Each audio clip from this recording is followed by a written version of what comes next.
దినాలు అన్నిట్లో కూడా ప్రభువు మనకి తన కృపను తోడుగా ఉంచి రీతిగా సజీవ లెక్కలో నిలబెట్టి మరొక ఆదివారం నవంబర్ మాసంలో 3వ ఆదివారం ఇది అంతేగా. మరి కొద్ది దినాల్లో మనము డిసెంబర్ మాసంలోకి వెళ్తాం. ఈ సంవత్సరం ముగింపులోకి వచ్చేసాం. చాలా స్పీడ్గా రోజులు గడిచిపోయాయి. ప్రభు ఈ దినాలన్నింటిలో కూడా తన కృప చూపించి మనల్ని సజీవ లెక్కలో నిలబెట్టి ఆయన సన్నిధిలోకి మరొకసారి మనలందరం కూడా తీసుకొని వచ్చి దేవుని ఆరాధించటానికి, ఆయన మహింపరచటానికి, ఆయన ఘనపరచటానికి, ఆయన పూజించటానికి, ఆయన కీర్తించటానికి దేవుడిచ్చినటువంటి మహాకృపను బట్టి దేవాతి దేవుడికి నా హృదయపూర్వక కృతజ్ఞతాస్తుతులు అర్పిస్తూ ఉన్నాను. కూడి వచ్చినటువంటి మీ అందరూ కూడా ప్రభు అయిన యేసుక్రీస్తు వారి శ్రేష్టమైనటువంటి నామమును బట్టి మీ అందరికీ నా శుభాలను తెలియజేస్తూ ఉన్నాను. ప్రాముఖ్యమైనటువంటి సమయంలోకి మనం వచ్చాము.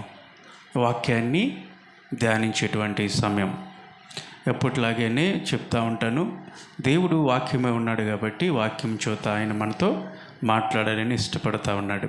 నీవు ఇష్టపడితే, ప్రభా నాతో మాట్లాడవా, నువ్వు ఇష్టపడితే దేవుడు ఖచ్చితంగా నీతో మాట్లాడతాడు. ప్రతి ఒక్కరూ వినగలిగేటువంటి చెవుళ్ళు, గ్రహించేటువంటి హృదయాన్ని ప్రతి ఒక్కరు కూడా కలిగి ఉండాలి. ప్రార్థన పూర్వకంగా మీరు సిద్ధపాటు కలిగి ప్రభు సన్నిధికి రావాలా, వినాలా.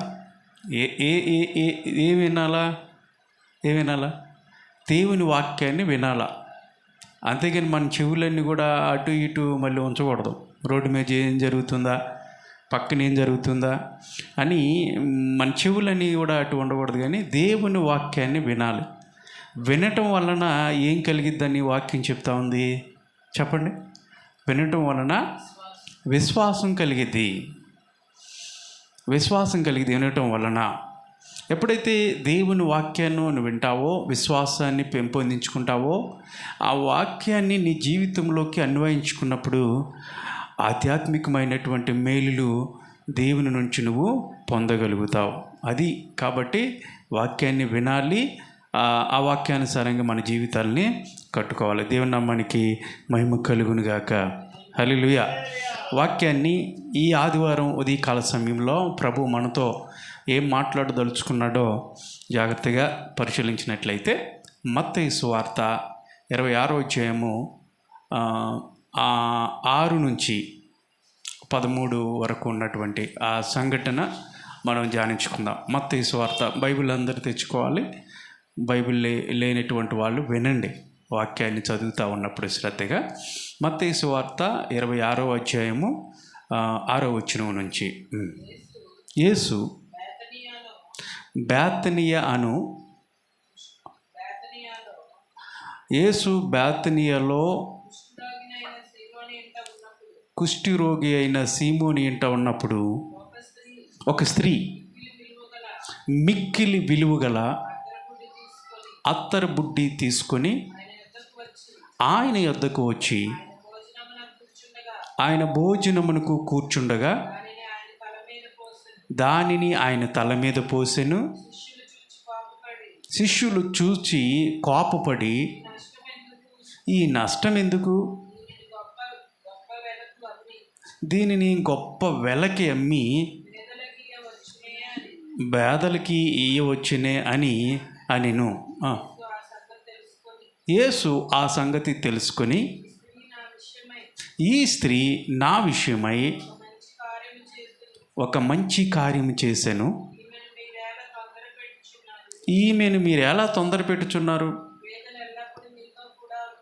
పేదలు ఎప్పుడూ మనతోనే ఉంటారు కదా.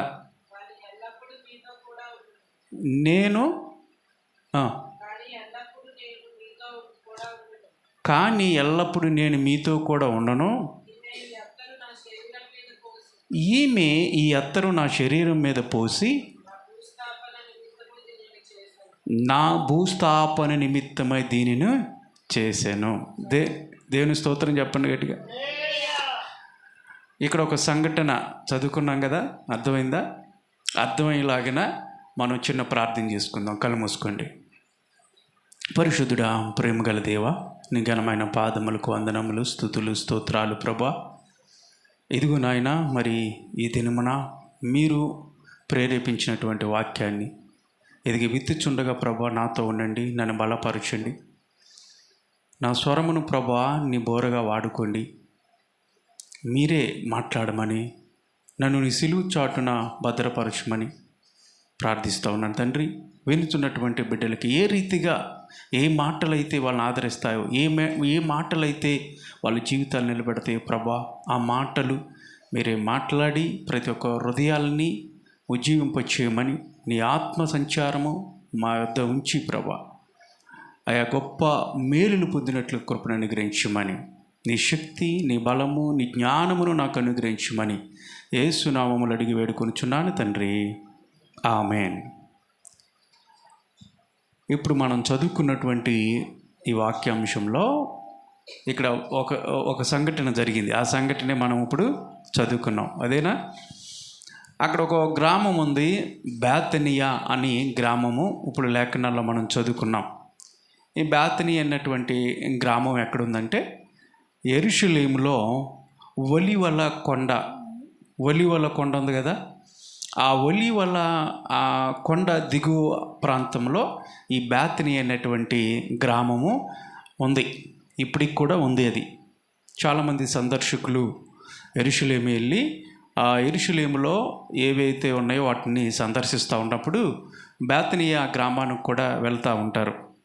బైబిల్ గ్రంథంలో బేతనియా అనేటువంటి గ్రామము చాలా ఇంపార్టెంట్ అయినటువంటి స్థానాన్ని సంతరించుకున్నట్లుగా మనం చూస్తూ ఉన్నాం. ప్రభు కూడా తరచుగా బేతనియా అనేటువంటి గ్రామానికి వెళ్తూ ఉండేవాడు. కారణం ఏంటి? బేతనియా అనగానే మనం గుర్తొచ్చేటువంటి వాళ్ళు చెప్పండి. బేతనియా అనేటువంటి ఆ గ్రామము అని మాట్లాడినప్పుడల్లా మనకు ముగ్గురు వ్యక్తులు గుర్తు వస్తారు. వాళ్ళ పేర్లు చెప్పగలరు? మరియా, మార్తా, లాజరు కదా. మరియా, మార్తా, లాజరు, ఈ ముగ్గురు వ్యక్తులు గుర్తొస్తారు. ఎందుకంటే బేతనియాకి వెళ్ళినప్పుడు ప్రభు ఆ కుటుంబాన్ని దర్శిస్తూ ఉండేవాడు. వాళ్ళని ప్రేమించినట్లుగా మనం చూస్తూ ఉన్నాం. కాబట్టి అక్కడికి వెళ్ళి ప్రభు వారితో కొంతసేపు గడిపి చాలా విషయాలు వారితో మాట్లాడి వస్తూ ఉండేవాడు. కాబట్టి ఈ బేతనియా ప్రజెంటు పాలస్తీనా అనేటువంటి ఆ ప్రాంతానికి చెందింది. అంటే వాళ్ళు పంచినప్పుడు బేతనియా అనేటువంటి గ్రామం పాలస్తీనాకి వెళ్ళిపోయింది. కాబట్టి వాళ్ళ ఆధ్వర్యంలో ఉంది. కాబట్టి ప్రజెంట్ ఇప్పుడు ఆ బేతనీకి వెళ్ళాలంటే చూస్తున్నప్పుడు దగ్గరగానే ఉంటుంది, కానీ వాళ్ళ భూభాగంలోకి రానివ్వరు. కాబట్టి చుట్టూ నడుచుకుంటా, లేదంటే చుట్టూ తిరిగి ఆ ప్రాంతానికి వెళ్ళాల్సినటువంటి పరిస్థితి ఇప్పుడు ఉంది. కొంచెం దూరంగా ప్రయాణించి ఆ ప్రాంతానికి వెళ్తూ ఉంటారు అది చూడటానికి. యేసు ప్రభు సిలువకు అప్పగింపబడక ముందు, ఆయన సిలువ మరణం పొందక ముందు జరిగినటువంటి సంఘటనే ఇప్పుడు మనం చదువుకున్నటువంటి బేతనియా అనేటువంటి గ్రామంలో జరిగినటువంటి సంఘటన. యేసు ప్రభు ఆ ప్రాంతానికి వెళ్ళినప్పుడు కుష్ఠరోగి అయినటువంటి సీమోను అని పేరు కలిగినటువంటి వ్యక్తి యేసు ప్రభుని భోజనానికి ఆహ్వానించారు. యేసు ప్రభు ఆయన బోధిస్తూ ఆయా ప్రాంతాలు తిరుగుతూ అనేకమైనటువంటి బోధనలు, ఒక వ్యక్తిని జీవింపచేసేటువంటి బోధను, ఒక వ్యక్తిని నిత్య జీవానికి నడిపించేటువంటి బోధ ఏదైతే ఉన్నాయో ఆ మాటలన్నీ కూడా యేసు ప్రభు బోధిస్తూ ఉండేవాడు. అప్పుడు యేసు ప్రభుని కొంతమంది ఆహ్వానించేవాళ్ళు. దేనికంటే, అయ్యా మా కుటుంబానికి వచ్చి మా విందుని, మేమిచ్చేటువంటి విందుని మీరు ఆరగించాలి అంటే ఆ విందుని భోజనం చేయటానికి పిలిచేవాళ్ళు. యేసు ప్రభు కూడా వాళ్ళ యొక్క ఆహ్వానాన్ని మన్నించి వాళ్ళ ఇంటికి వెళ్ళి భోజనం చేసి వస్తూ ఉంటారు. కారణం ఏంటంటే యేసు ప్రభువు వారు ఆ ఇంటికి వెళ్ళటానికి ఆయనకున్నటువంటి ఆశ, ఆయనకున్నటువంటి తలంపు ఏంటంటే, నేను కనుక ఆ కుటుంబంలోకి వెళ్తే అనేకమైనటువంటి విషయాలు వాళ్ళకి చెప్పవచ్చు, ఆధ్యాత్మికమైనటువంటి అనేకమైనటువంటి సత్యాలు, అనేకమైనటువంటి పాఠాలు వాళ్ళకి మనము నేర్పించవచ్చు అని ప్రభు ఎవరు పిలిచినప్పటికి కూడా వాళ్ళ గృహాన్ని దర్శించి వాళ్ళ విందుని స్వీకరించి ప్రభులు వారు వస్తూ ఉండేవాళ్ళు. అలాగే ఈ కుష్టు రోగైనటువంటి సీమోను కూడా ప్రభువుని ఆహ్వానించారు. ప్రభువా, మా ఇంటికి రాయా, మా ఇంట్లోకి అడుగుపెట్టు, నేను ఇచ్చేటువంటి ఆ విందుని, ఆ భోజనమును ప్రభా మీరు చేయాలి అని చెప్పేసి ఆహ్వానించినప్పుడు ప్రభులు వారు ఆ ఇంటికి వెళ్ళారు. అయితే ఈ సీమోను కుష్ఠరోగి అని రాయబడింది. కానీ బహుశా పండితులు చెప్తూ ఉంటారు, ఒకప్పుడు కుష్ఠరోగి అయి ఉండవచ్చు. అంటే కుష్ఠరోగితో ఉన్నప్పుడు ప్రభు ఆ ఇంట్లోకి ఒకప్పుడు కుష్ఠరోగి అయి ఉంటాడు, తర్వాత ఆ కుష్ఠరోగం అంతా పోయి ఉంటుంది. అలాంటి పరిస్థితుల్లో ప్రభు అక్కడికి వెళ్ళినట్టుగా పండితులు చెప్తూ ఉంటారు ఎప్పుడు. అయితే యేసు ప్రభు ఆ ఇంటికి వెళ్ళినప్పుడు ఆయన భోజనానికి కూర్చున్నాడంట. భోజనం చేయటానికి కూర్చున్నప్పుడు ఒక ఆవిడ పేరు ఏంటంటే మరియా అని చెప్తారు. ఏంటి ఆవిడ పేరు? మరియా. ఎందుకు అంటే బేతనీయలోనే ఈ కుష్ఠరోగి అయినటువంటి సీమోని ఇంటి నుంచి కొంత దూరంలోనే ఈ మరియా, మార్తా, లాజర్ అనేటువంటి ఆ కుటుంబం కూడా జీవిస్తూ ఉండేవాళ్ళు. దగ్గరగానే ఉండేదన్నమాట. యేసు ప్రభు ఆహారం తిందామని కూర్చున్నప్పుడు ఒక స్త్రీ, ఈ మరియా, గబగబా ప్రభు దగ్గరికి వచ్చి ఇంట్లోకి వచ్చి ఒక అత్తరబొడ్డు తీసుకొచ్చిందంట. ఒక విలువైనటువంటి అత్తరబొడ్డుని తీసుకొచ్చి ప్రభు తల మీద పోసినట్లుగా, అలాగే ఆయన పాదాల మీద కూడా పోసి తల వెంట్రుకలతో ఆయన పాదాలు తుడిచింది అని వాక్యంలో ఉంది. ఈ సంఘటన సువార్తికులు, ఎన్ని సువార్తలు ఉన్నాయి మనకి బైబిల్లో? ఎన్ని సువార్తలు ఉన్నాయి? 4 సువార్తలు ఉన్నాయి. చెప్పండి అయ్యా, ఎన్ని సువార్తలు? వచ్చి విగ్రహాల్లో కూర్చొని వెళ్తే ఏంటి మీకు లాభం? చెప్పినవన్నీ చెవులు ఇటు పెట్టండి, వినండి, అడిగినప్పుడు చెప్పాలా. ఎన్ని సువార్తలు చెప్పండి? 4 సువార్తలు ఉన్నాయి. 4 సువార్తల పేర్లు చెప్పండి. మత్తయి సువార్త, మార్కు సువార్త, లూకా సువార్త, యోహాను సువార్త. మొత్తం 4 సువార్తలు. బైబిల్లో ఈ 4 సువార్తల్లో యేసు ప్రభుని గురించి ఒక వ్యక్తి తెలుసుకోవాలంటే 66 పుస్తకాలలో చదవక్కర్లా. అంటే బైబిల్ గురించి తెలుసుకోవాలంటే మీరు 66 పుస్తకాలు బైబిల్ గ్రంథాన్ని చదవాలి ఖచ్చితంగా. అయితే యేసు ప్రభు గురించి రాసినటువంటి, ఆయన ఈ లోకములో 3.5 సంవత్సరాలు బ్రతికాడు చూసారా. 3.5 సంవత్సరాలు ఆయన చేసినటువంటి సేవ, ఆయన పుట్టుక, ఆయన ఎక్కడ పెరిగాడు, ఆయన ఎక్కడెక్కడ తిరిగి ఏ ప్రాంతంలో ఆయన బోధించాడు, ఏ విధంగా చనిపోయాడు, ఏ విధంగా లేపబడ్డాడు, ఇవన్నీ కూడా 4 సువార్తికులు రాశారు. కాబట్టి యేసు ప్రభుని గురించి నువ్వు తెలుసుకోవాలనుకున్నావు అనుకో, 4 సువార్తలు చదివితే సరిపోద్ది. 4 సువార్తల్లో ఉంటుంది. ఆయన యొక్క జీవితం గురించి కూడా 4 సువార్తలు రాశారు. అయితే కొన్ని సంఘటనలు ప్రభువుల వారు ఆ ప్రాంతానికి తిరుగుతూ ఆయన చేసినటువంటి అనేకమైనటువంటి అద్భుతాలు, కార్యాలు కానివ్వండి, ఆశ్చర్యమైనటువంటి కార్యాలు ఏవైతే ఉన్నాయో, స్వస్థతలు కానీ అనేకమైనటువంటి సంఘటనలు జరిగినాయి కదా. ఆ సంఘటనలన్నీ కూడా 4 సువార్తికులు కొంతమంది రాశారు, కొంతమంది రాయలేదు. అన్ని సంఘటనల్లో కొన్ని అయితే 4 సువార్తికులు కూడా రాసినట్లుగా మనం చూస్తున్నాం. అయితే ఇప్పుడు ఈ సంఘటన ఉంది చూసావా. యేసు ప్రభు భోజనానికి ఆహ్వానించబడినప్పుడు ఒక స్త్రీ వచ్చి యేసు ప్రభు యొక్క తల మీద, ఆయన పాదాల మీద అత్తరబుడ్డి, ఏదైతే విలువైనటువంటి ఒక అత్తరబుడ్డి తీసుకొచ్చి పోసిందో, ఈ సంఘటన 3 సువార్తికులు రాశారు. 4 సువార్తికులు అయితే ముగ్గురు వ్యక్తులే రాశారు. 3 సువార్తికులు రాశారు. ఎవరెవరో? మత్తయి సువార్త, ఇప్పుడు మనం చదువుకున్నటువంటి 26వ అధ్యాయంలో 6వ వచనం నుంచి 13 వచనాలు ఈ సంఘటన గురించి వివరంగా ఉంది. మరొక సువార్తికుడు మార్కు గారు కూడా రాశారు. మార్కు సువార్త 14వ అధ్యాయం 3 నుంచి 9 వరకు మనం చదువుకుంటే ఇదే సంఘటన అక్కడ ఉంటుంది. అలాగే యోహాను సువార్త 12వ అధ్యాయంలో కూడా యోహాను గారు కూడా ఈ సంఘటన రాసినట్లుగా చూస్తూ ఉన్నాం. మధ్యలో ఏముంది? ఏం మిస్ అయింది? ఒక ఆయన మిస్ అయ్యాడు. ఎవరో 4లో లూకా గారు మిస్ అయ్యారు. లూకా గారు ఈ సంఘటన రాయలా. ఈ ముగ్గురు మాత్రమే రాశారు. మత్తయ్య, మార్కు, యోహాను వారు మాత్రమే రాశారు. లూకా సువార్తలో ఒక సంఘటన ఉంటుంది, సేమ్ ఇదే సిమిలారిటీతో కూడినటువంటి సంఘటన 7వ అధ్యాయంలో ఉంటుంది. అయితే ఆ స్త్రీ వేరు, మీరు కన్ఫ్యూజ్ అవ్వకూడదు. ఈ స్త్రీయే ఆ స్త్రీ అనకూడదు. ఈ స్త్రీ పేరు ఏమని చెప్పాను నేను? మరియా కదా. ఈ స్త్రీ పేరు మరియా.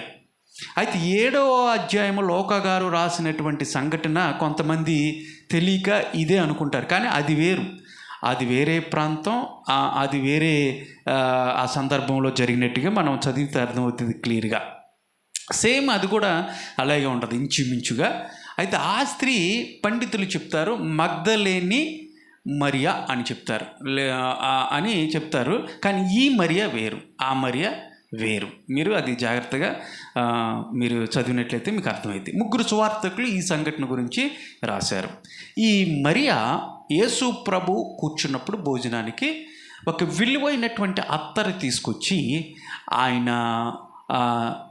ఒక తల మీద పోసింది, అలాగే పాదాల మీద కూడా పోసి తల వెంట్రుకలతో పాదాలు తుడిచింది. యేసు ప్రభుని ఆ పాదాలని అభిషేకించినట్లుగా మనం చూస్తూ ఉన్నాం.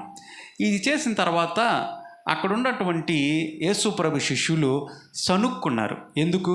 అరే, ఇంత విలువైనటువంటి అత్తరుని ఎందుకు ఇవిడ ఇలాగా తల మీద పోసి వేస్ట్ చేసేసింది? ఇంత విలువైనటువంటి అత్తరు పోయాలా? అంత అవసరం ఏముంది అన్నట్టుగా దాన్ని ఎవరికైనా ఎక్కడైనా అమ్మేసి పేదలకు ఇవ్వచ్చు కదా, పేదవారికి ఇవ్వచ్చు కదా, ఎవరికైనా అమ్మేసి పేదలకు ఇవ్వచ్చు కదా అని సనుక్కుంటా ఉన్నప్పుడు ఆ విషయాన్ని ప్రభు తెలుసుకొని అక్కడ శిష్యులతో, అంటే మొట్టమొదటిగా నేను అనుకుంటాను ఇస్కరియోతు యోధ ఆ మాటను వ్యక్తపరిచి ఉంటాడు శిష్యులతో. ఇది అమ్మేసి బేదలకి ఇవ్వచ్చు కదా, ఎందుకు ఇలా వేస్ట్ చేసిందని చెప్పేసి చెప్పుంటాడు. ఇక మిగతా వాళ్ళు కూడా దానికి ఏకీభవించారు. ఎందుకు అంటే ఇస్కరియోతు యోధ డబ్బు మనిషి, ఎప్పుడు కూడా డబ్బు గురించి ఆలోచిస్తూ ఉంటాడు. యేసుప్రభు శిష్యుల్లో యేసుప్రభుని అప్పగించింది ఎవరు? యేసుప్రభుని సిలువ మరణానికి అప్పగించింది ఎవరో చెప్పండి అమ్మా మీరు కూడా. ఇస్కరియోతు యోధ యేసుప్రభు శిష్యుల్లో ఒక శిష్యుడు. డబ్బు సంచి ఆయన దగ్గరే ఉండేది, ఇస్కరియోతు యోధ దగ్గరే ఉండేది డబ్బు సంచి. ఎవరు ఏదైనా ఖర్చు పెట్టాలన్నా, ఏదైనా కొనుక్కురావాలన్నా, ఏం చేయాలన్నా ఆయనకు అప్పచెప్పారు ఆ డబ్బు సంచి. అంటే ఆయా ప్రాంతాలు తిరిగినప్పుడు ఎవరైనా కానుకలు కానీ ఏవైనా ఇచ్చినప్పుడు అవి మెయింటైన్ చేసేది ఎవరయ్యా అంటే 12 మంది శిష్యుల్లో ఇస్కరియోతు యోధ. డబ్బు గురించి ఎక్కువగా ఆశపడతాడు, ఆలోచన చేస్తాడు. కాబట్టి ఆయన చెప్తున్నాడు, ఇంత ఖరీదైనటువంటి అత్తరుబొట్టు ఎందుకమ్మా అలాగా పాడు చేసింది ఈ స్త్రీ? అమ్మేసి బేదలకు ఇవ్వచ్చు. కానీ బేదల మీద ఏదో ఇతనికి ప్రేమ ఉన్నట్టుగా అక్కడ వ్యక్తపరిచినట్లుగా చూస్తూ ఉన్నాం. అయితే యేసు ప్రభు ఆ సంఘటన వాళ్ళ ఆలోచనల్ని పసిగట్టి తెలుసుకొని ప్రభు వారు చెప్తున్నటువంటి మాట ఏంటంటే, బేదలు ఎప్పుడు ఉంటారు మీతోనే, బేదలు మీతో ఎప్పుడు ఉంటారు, కానీ నేనున్నాను. ఎందుకు? ఆ మాటకు అర్థం ఏంటంటే, యేసు ప్రభు ఒక రోజున వారందరిని శిష్యులు విడిచిపెట్టి ఆయన వెళ్ళాల్సినటువంటి పరిస్థితి ఆయనకి తెలుసు. కాబట్టి నేను మీతో ఎల్లప్పుడూ ఉండను, బేదలు ఎప్పుడు ఉంటారు. కానీ ఈమె చేసినటువంటి ఈ కార్యం ఏదైతే ఉందో నా స్థాపనకు ఆవిడ చేసినటువంటి పని అని ప్రభు అక్కడ చెప్పినట్లుగా మనం చూస్తూ ఉన్నాము.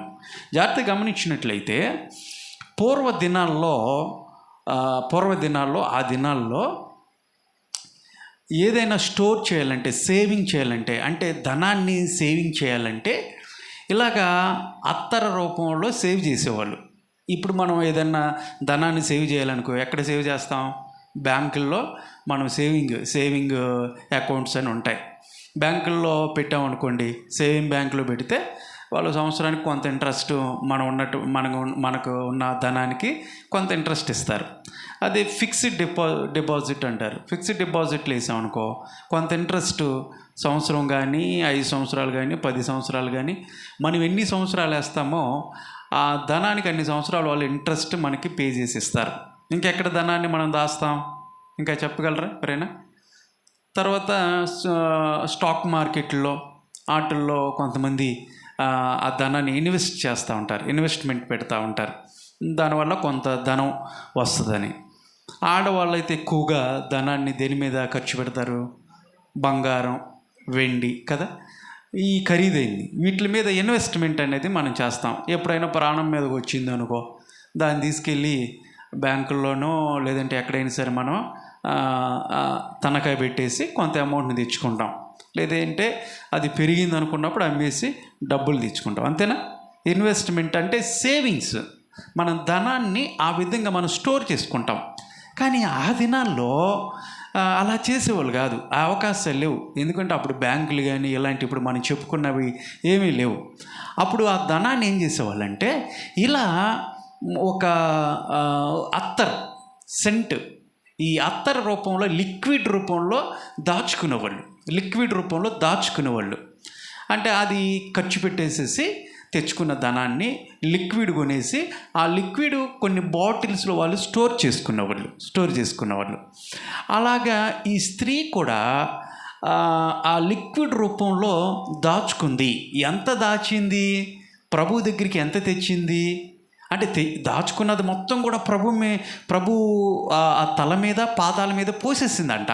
అయితే ఎంత తెచ్చింది అంటే యోహాను గారు చెప్తారు, సేరున్నర అని ఉంటుంది అక్కడ. ఎంత? సేరున్నర అంటే ఎంత అంటే ఒక హాఫ్ కేజీ, అర కేజీ సెంటు దాచుకుంది. అయితే ఇక్కడ ఇస్కరియోతు యోధా చెప్పినట్టుగా అక్కడ ఆ సేరు ఏదైతే ఉందో, సేరున్నర ఏదైతే అత్తర బుడ్డి తెచ్చిందో అది అమ్మినట్లయితే 300 దేనారాలు వచ్చాయి కదా. 300 దేనారాలు పేదలకు ఇస్తే వాళ్ళు బతికేస్తారు కదా అన్నాడు. 300 దేనారాలు అంటే అత్తర్ యొక్క కాస్ట్ ఎంతంట? సేరున్నర అత్తర్ అంటే హాఫ్ కేజీ అని చెప్పాను. హాఫ్ కేజీ అత్తరు అక్కడ లెక్కలు కట్టేసారు. బైబిల్ కింద ఉంటుంది 300 దేనారులు అని ఉంది. పూర్వదినాల్లో ఒక వ్యక్తి పనికి వెళ్తే పొద్దున్న నుంచి సాయంత్రం వరకు పని చేస్తే ఒక దేనారం ఇచ్చేవాళ్ళు, ఒక కాయిన్ ఇచ్చేవాళ్ళు. దాన్ని దేనారం అని పిలుస్తారు. ఆ ప్రాంతంలో యెరూషలేములో దేనారము అని పిలుస్తారు. చెప్పండి, ఏమని పిలుస్తారు? దేనారం అని పిలుస్తారు. ఒక దేనారం ఇచ్చేవాళ్ళు. అంటే పొద్దున్న నుంచి సాయంత్రం వరకు పనిచేస్తే, ఇప్పుడంటే కూలు అంతా పెరిగిపోయినాయి. మొన్న ఇంటర్నెట్ ఒక ఆవిడ చెప్తుంటే ఒక పొద్దున్న నుంచి మధ్యాహ్నం వరకేనంట 2 వరకు పనిచేస్తే 400 ఇస్తున్నారంట. పత్తి పనికి వెళ్తుందంట, 400 ఇస్తున్నారు. అయితే పురుషులకైతే 1000 రూపాయలు ఎంతో ఇస్తూ ఉన్నారు. 800, 1000 రూపాయలు వచ్చినట్టు ఉంది. అంతే కదా, ఉదయం నుంచి సాయంత్రం వరకు పనిచేస్తే. అయితే అప్పుడు ఆ దినాల్లో ఆ ప్రాంతంలో ఉదయం నుంచి సాయంత్రం వరకు కష్టపడితే వచ్చేటువంటి ఆ ధనం ఏంటంటే ఒక దేనారం అంటే ఒక కాయిన్ ఇచ్చేవాడు. ఇప్పుడు హాఫ్ కేజీ అమ్మితే 300 దేనారాలు వస్తాయి. అంటే ఎన్ని దినాలు పనిచేస్తే 300 దేనారాలు వస్తాయి? 300 రోజులు పనిచేస్తే. అంతేకండి, దినానికి ఒక దేనారం ఇస్తే 300 దేనారాలు రావాలంటే ఎన్ని రోజులు కష్టపడాలా? 300 రోజులు కష్టపడాలా. అంతే కదా. 300 రోజులు కష్టపడినటువంటి ఆ ధనాన్ని ఆవిడ లిక్విడ్ రూపంలో దాచుకుంది. ఒక హాఫ్ కేజీ అంటే సేరున్నర అత్తరగా ఆవిడ దాచుకుంది. అంటే ఎప్పుడైనా కష్టం వచ్చిందనుకో, ఎప్పుడైనా ఇంట్లో గడవలేనటువంటి పరిస్థితి వచ్చిందనుకో, ఆర్థికపరమైనటువంటి ఇబ్బందులు వస్తే ఆవిడ ఏం చేస్తుందంటే ఆ సెంటు ఏదైతే దాచుకుందో మార్కెట్లోకి వెళ్ళినప్పుడు కొంత ఎంత కావాలో, ఎంత ధనం అయితే కావాలో ఆ ధనానికి, ఆ దేనారాలకి కొంచెం ఆవిడ అమ్మేసుకొని వచ్చినటువంటి దేనారాలతో, ఆ ధనంతో కుటుంబాన్ని గడుపుకుంటూ ఉండేవాళ్ళు ఆ రోజున. 300 దేనారాలు అంటే 300 రోజులు కష్టపడుతూ వచ్చేటువంటి ఆ సెంట్ అనమాట. అది 300 దేనారాలు అంటే సంవత్సరానికి ఎన్ని రోజులు? 365 రోజుల్లో 300 దేనారాలు అంటే 300 రోజులు కష్టపడితే 65 రోజులు తీసే. 65 రోజులు ఆ విశ్రాంతి దినాలు. ఒక 52 సంవత్సరానికి 52 వారాలు కదా, విశ్రాంతి దినం పని చేయకూడదు కదా యూదులు, ఇశ్రాయేలీలు. కాబట్టి 52 రోజులు, లేదంటే కొంచెం అనారోగ్య సమస్యలు ఉన్న 65 రోజులు తీసేస్తే 300 రోజులు కష్టపడిందని అర్థం ఆవిడ. ఆ 300 రోజులకు వచ్చినటువంటి ధనాన్ని ఆవిడ సెంటు రూపంలో దాచింది. అత్తర్ రూపంలో దాసింది. 300 దేనారాలు విలువైనటువంటి అత్తరం ఆవిడ దాసింది. అర్థమైందండి? అది ఎంత విలువ అర్థమైంది కదా. అంత విలువ కలిగినటువంటి అత్తరుని తీసుకొచ్చి ఆ రోజున ప్రభు ఆ తల మీద పోసినట్లుగా చూస్తున్నాం. దాని కాస్ట్ ఎంతో, దాని యొక్క వాల్యూ ఎంతో కూడా నేను చెప్పాను, మీకు గుర్తుంచుకోండి ఇవన్నీ కూడా. ఇప్పుడు ఈ జరిగినటువంటి ఈ సంఘటనలో మరియ చేసినటువంటి, ప్రభువుకు చేసినటువంటి ఈ సంఘటనలో ఆమె నుంచి అనేకమైనటువంటి పాఠాలు ఈ రోజున మనం నేర్చుకోవచ్చు. అనేకమైనటువంటి ఆధ్యాత్మిక సత్యాలు ఈ సంఘటనల నుంచి మనము నేర్చుకోవచ్చు. బైబిల్లో ఏది రాసినప్పటికి కూడా అనేకమైనటువంటి సత్యాలు పరిశుద్ధాత్మ దేవుడు మనకి నేర్పించాలని, మనం నేర్చుకోవాలని చెప్పేసి బైబిల్ గ్రంథంలో పొందుపరిచారు. మనం త్రొవ్వి లేదంటే పరిశుద్ధాత్మ దేవుని యొక్క సహాయాన్ని తీసుకొని మనం ప్రార్థనపూర్వకంగా వాక్యాన్ని చదివినట్లయితే లోతైనటువంటి గూఢమైనటువంటి అర్థాలతో మనకి ప్రభు బయలుపరుస్తాడు. మన ఆధ్యాత్మికంగా ఉన్నతంగా ఒక్కొక్క మెట్టు ఎక్కుతూ ఉన్నతమైనటువంటి స్థానంలో ఎగబాగటానికి నిలబడటానికి వాక్యం ఎంతగానో మనకి తోడ్పడుతుంది. కాబట్టి ఇక్కడ మరియ నుంచి, ఈ జరిగినటువంటి సంఘటన నుంచి మనం నేర్చుకోవాల్సినటువంటి అనేకమైనటువంటి పాఠాలు ఏంటంటే, జాగ్రత్తగా మనం పరిశీలించినట్లయితే కొన్ని విషయాలు మీ ముందుకి నేను తీసుకొస్తాను. మొదటిగా మరియ ఏం చేసింది అంటే, విలువైనటువంటి అత్తరును తీసుకొచ్చి ప్రభువుకి ఇచ్చింది. ఏముంది అక్కడ?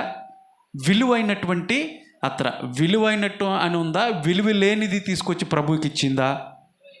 విలువైనది అంటే మొదటిగా మనము మరియ నుంచి నేర్చుకోవాల్సినటువంటి పాఠం ఏంటంటే, ప్రభుకి మనం ఇచ్చేవారుగా ఉండాలి.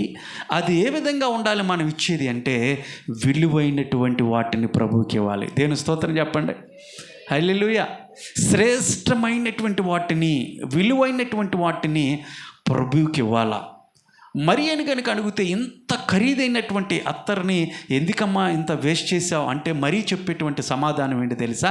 బహుశా అని అడిగితే, ఇది మనము లోకానుసారంగా విలువైంది అవ్వచ్చు, లోకానుసారంగా చాలా ఖరీదైనది కావచ్చు, కానీ నా ప్రభువుకి మించినటువంటిది కాదు ఇది. నాకు ప్రభువుకు మించినటువంటి విలువైనది కాదు ఇది. అన్నిటికన్నా విలువైనటువంటి వాడు నా యేసయ్య. కాబట్టి ఇది ఆయనతో పోలిస్తే ఇది ఎంత? కాబట్టి ఆయన విలువైనటువంటి వాడు, ఆయన అతి శ్రేష్ఠుడు. కాబట్టి నేను కూడా ఏమిస్తాను తెలుసా? విలువైనటువంటి వాటిని ఇస్తా, శ్రేష్టమైనటువంటి వాటిని ప్రభువుకు ఇచ్చి నేను ఆయన్ని గణపరుస్తా, ఆయన స్తుతిస్తా అని మరీ చెప్తున్నటువంటి పాఠం ఇది. దేవుడికి మనం ఏది ఇవ్వాలైనా ఏమి ఇవ్వాలో తెలుసా? మనం ఇచ్చేటువంటి ప్రతి ఒక్క కానుక, ప్రతి ఒక్క ఏది ఇచ్చినా కానీ దేవునికి శ్రేష్టమైనటువంటి వాటినే దేవునికి ఇవ్వాలా. ఇస్తున్నావా? దేవునికి విలువైనటువంటి వాటిని ఇస్తున్నావా? లేదంటే పనికి మాలిని, ఇది మాకు అంత ప్రయోజనం కాదులే, ఇది వేస్ట్ అండి, మాకు ఏం పని, దేనికి పనిచేది ఇది, దీన్ని తీసుకెళ్ళి దేవునికి ఇచ్చేద్దాంలే అన్నట్టుగా విలువలేనటువంటి వాటిని దేవునికి ఇస్తున్నావా? ప్రశ్నించుకుందాం ఒకసారి. ఏమి ఇస్తున్నాం? దేవుడు శ్రేష్టమైనటువంటి వాడు. దేవుడు మనకిచ్చేటువంటివి కూడా ఆ విధంగానే ఉంటాయి. ప్రభువుకి మనం ఎందుకు శ్రేష్టమైనటువంటి వాటిని ఇవ్వాలి చెప్పండి? దేవునికి మనం విలువైనటువంటి వాటిని ఎందుకు ఇవ్వాలంటే, ఆయన ఇచ్చేది కూడా మనకి విలువైనవే ఇస్తాడు. అంతేనా? నీకు ఎప్పుడైనా సరే విలువలేనివి అడిగావా దేవుణ్ణి? అయ్యా వేస్ట్ ఏమైనా ఉంటే నాలుగిటి పడాయి అన్నావు ఎప్పుడైనా? పనికిరాని ఏమైనా ఉంటే ప్రభువా నాకు కొన్ని ఇచ్చేసే, నాకు అవి అయితే ఈజీగా అయిపోతుంది కదా అన్నట్టు ప్రభుని ఏమైనా అలాంటివి అడిగావు నువ్వు ఎప్పుడైనా? అడగవు. ఏం అడుగుతాను? విలువైనటువంటినే అడుగుతావు. ఒకవేళ యేసు ప్రభు నీ దగ్గరికి వచ్చి నీకేం కావాలి బిడ్డ అని అడిగాడు అనుకో, ఏం చేస్తావు? ప్రభు ఇక్కడే ఉండు, నాకైతే కొన్ని గుర్తుంటాయి, మా ఆవుని పిలుస్తాను అని చెప్పేసి ఎంత పేపర్లు గట్ట తెచ్చేసి రాయివే, ఇదిరాయి అది మర్చిపోయినట్టున్నావు అని చెప్పేసి పొంకాలు రాస్తావేమో, నీకు కావాల్సినవన్నీ కూడా రాస్తావేమో, చాలా ఖరీదైనటువంటి వాటిని, విలువైనటువంటి వాటిని రాస్తావేమో. అవునా కదా? విలువైనటువంటి వాటిని కోరుకుంటావు, కానీ విలువలేనటువంటి వాటిని ఓరుకోవుగా. దేవుడు కూడా విలువైనటువంటి వాటిని మనకి ఇవ్వాలని ఇష్టపడతాడు. ఎప్పుడు కూడా ఆయన విలువైనటువంటి వాటిని వింటాడు. అందుకని యాకోబు పత్రికలో ఒక మాట ఉంటుంది, 1:17 ఒక మాట చూద్దాం. యాకోబు పత్రిక 1:17 చదివమ్మా. శ్రేష్టమైనటువంటి ప్రతి ఈవిని, శ్రేష్టమైనటువంటి ప్రతి ఈవియు, సంపూర్ణమైనటువంటి ప్రతి వరమును పరసంబంధమైనదే జ్యోతిర్మయుడగు తండ్రి యొద్ద నుండి మనకి వచ్చును. దేవుని స్తోత్రం చెప్పండి. దేవుడు ఎలాంటి వాడు? జ్యోతిర్మయుడు. ఆయన ఏమిస్తున్నాడు అంటే శ్రేష్టమైనటువంటి ప్రతి ఈవియు, సంపూర్ణమైనటువంటి ప్రతి వరమును పరసంబంధి అయి, ఎక్కడి నుంచి? పరలోకం నుంచి పరసంబంధమైనటువంటి వాటన్నిటిని కూడా ప్రభు మనకి అనుగ్రహిస్తూ ఉన్నాడు, మనకి ఇస్తున్నాడు. పనికి మాలిన ఇవ్వట్లా ఆయన. మనకి విలువలేనటువంటి వాటిని ప్రభు ఇవ్వట్లా. శ్రేష్టమైనటువంటి ప్రతి ఈవి. చూడండి అక్కడ రాశాడు చక్కగా. శ్రేష్టమైనటువంటి ప్రభు మనకి ఇస్తూ ఉన్నప్పుడు మరి నువ్వేమిస్తున్నావు? ప్రభుకి ఎలాగిస్తున్నావు? విలువలేనటువంటి వాటిని ఇస్తున్నావా? ఖరీదు లేనటువంటి అంటే పనికిరానటువంటి వాటిని ప్రభుకి ఇచ్చి, ప్రభువా నువ్వైతే నాకు విలువైన ఇవ్వు, నేనైతే ఇవే ఇస్తా అని చెప్పేసి అంటున్నావా? విలువ లేనటువంటి వాటిని ఇస్తున్నాను. నువ్వు ఇచ్చేటువంటి వాటి కోసం ప్రభు బ్రతుకుతాడని కాదు ఇక్కడ అర్థం. మీరు అర్థం చేసుకోండి. ఒకవేళ నేను ఇవ్వకపోతే ఆయన రోడ్డున పడతాడేమో, నేను ఇవ్వకపోతే ఆయన ఎలాగ పోషించబడతాడు. ఒకవేళ నేను విలువైనటువంటి వాటిని ప్రభువుకి ఇవ్వకపోతే ఆయన బిచ్చగడుగుతాడేమో అని ఆలోచన అర్థం కాదు. అది అలాంటి ఆలోచన కాదు. ఆయన మహిమైశ్వర్యము కలిగినటువంటి వాడు. ఆయనకిచ్చేది మనం విలువైనటువంటి వాటినే ఇవ్వాలా. కొంతమంది మేము చూస్తూ ఉంటాము. ఈరోజు నేను చెప్పాలి, ఎందుకంటే ఈ విషయాలు చెప్పకపోతే మీకు అర్థం అవదు. కానుకలు వేస్తున్నారు. నలిపి మరి ఎక్కడో నలుపుకుంటూ వస్తారు, నాకు తెలీదు. ఇంటి దగ్గర నుంచే నలుపుకుంటూ వస్తారా? దాన్ని నలిపి మడత పెట్టి అందులో కానుక వేస్తున్నారు. తీరా అది నేను చూసినప్పుడు ఎలా ఉంటుంది తెలుసా? సగం చిరిగిపోయి ఉంటుంది. నలిగిపోవడమే కాదు, సగం చిరిగిపోయినటువంటి కాగితాలు ఎన్నో ఉన్నాయి తెలుసా మా ఇంట్లో. ఎందుకు అలాంటి? ఆ విధంగా దేవుడే ఇవ్వమన్నాడా? లేదంటే మేమేమన్నా మిమ్మల్ని బలవంతం చేస్తున్నామా? అలాంటి కానుకలు ఇవ్వండి, లేదంటే మందిరానికి రావద్దు మీరు అని చెప్పేసి మేమేమన్నా మిమ్మల్ని బలవంతం చేస్తున్నామా? చేయట్లేదు కదా. మీరు ఇచ్చేటువంటి ప్రతిది కూడా ఎవరికి ఇస్తున్నారు? ప్రభువుకి ఇస్తున్నాను అన్నటువంటి ఆలోచనతో మీరు ఇవ్వాలి. ప్రభువుకి ఏది ఇచ్చినా మనం విలువైనటువంటి వాటినే ప్రభువుకి ఇవ్వాలా, శ్రేష్టమైనటువంటి వాటిని ఇవ్వాలి అన్నటువంటి ఆలోచనతో మీకున్న దాంట్లోనే ప్రభువుకి ఇవ్వటం నేర్చుకోవాలా. ఇవ్వటం అనేది ఎక్కడి నుండి వచ్చింది?